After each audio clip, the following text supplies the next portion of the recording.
Bonjour les enfants, alors aujourd'hui on va faire ensemble la phrase du jour. Je vous laisse lire cette phrase dans votre tête.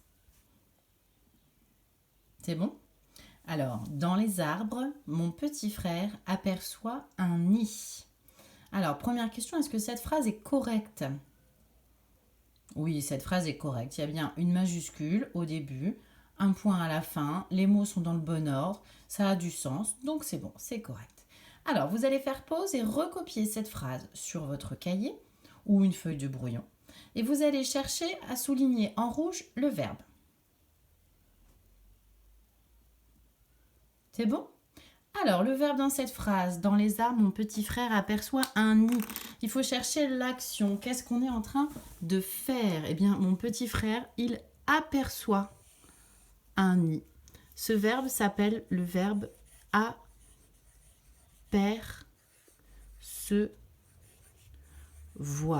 Mon petit frère aperçoit un nid. Alors, maintenant qu'on a trouvé le verbe, vous allez essayer de me trouver le sujet. Le sujet, c'est la personne ou la chose qui fait l'action, donc là, qui aperçoit. On se pose la question, qui est-ce qui? Vous le soulignez dans votre cahier. Qui est-ce qui aperçoit? Ça y est? Alors, qui est-ce qui aperçoit? C'est mon frère. Quel frère? Le petit frère, le grand frère? Le petit frère. Donc, on va souligner tout le groupe. Mon petit frère aperçoit un nid. Très bien. Juste pour jouer là, par quel petit nom est-ce qu'on pourrait transformer mon petit frère? On pourrait donner son prénom par exemple. On pourrait dire dans les arbres, Tom aperçoit un nid. Mais on pourrait aussi remplacer mon petit frère par un petit nom. On pourrait le remplacer par il. Il aperçoit un nid. Ok. À quel temps est cette phrase? Vous allez écrire à côté si c'est une phrase au présent, au passé ou au futur. Écrivez. Ok, donc cette phrase, elle est au présent. Je voudrais maintenant que vous réfléchissiez pour me transformer cette phrase au futur. Pas besoin de l'écrire, simplement de la dire. Alors, tu peux commencer par demain ou l'année prochaine. Plus tard. Alors, qu'est-ce que ça donne au futur?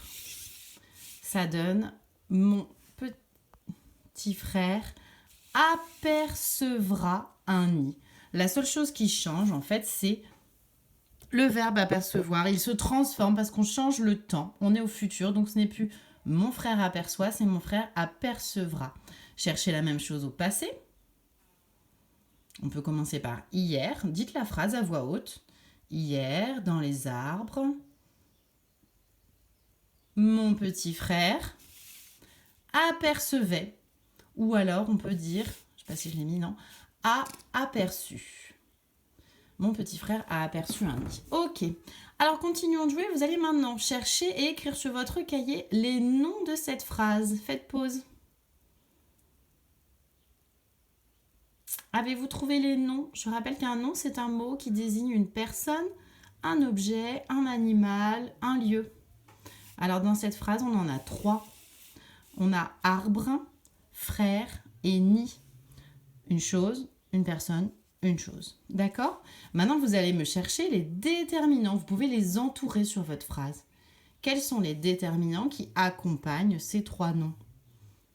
C'est facile, ils sont juste devant les noms, c'est-à-dire les arbres, mon frère, un nid. Dernière question. Parmi ces noms, quel est le nom qui est au pluriel? Et oui, c'est facile, c'est arbre. Il y a plusieurs arbres. D'ailleurs, il y a un S à la fin. Et en plus, il est accompagné par le déterminant les, qui nous dit que c'est pas un seul arbre que mon frère est en train de regarder, c'est plusieurs arbres. Ok, c'est très bien pour aujourd'hui. Maintenant, vous pouvez vous entraîner avec les phrases que je vais vous envoyer à faire exactement la même chose. Le verbe, l'infinitif, le sujet, je transforme le temps, je cherche les noms et les déterminants. Allez, envoyez-moi une photo de votre cahier. À bientôt!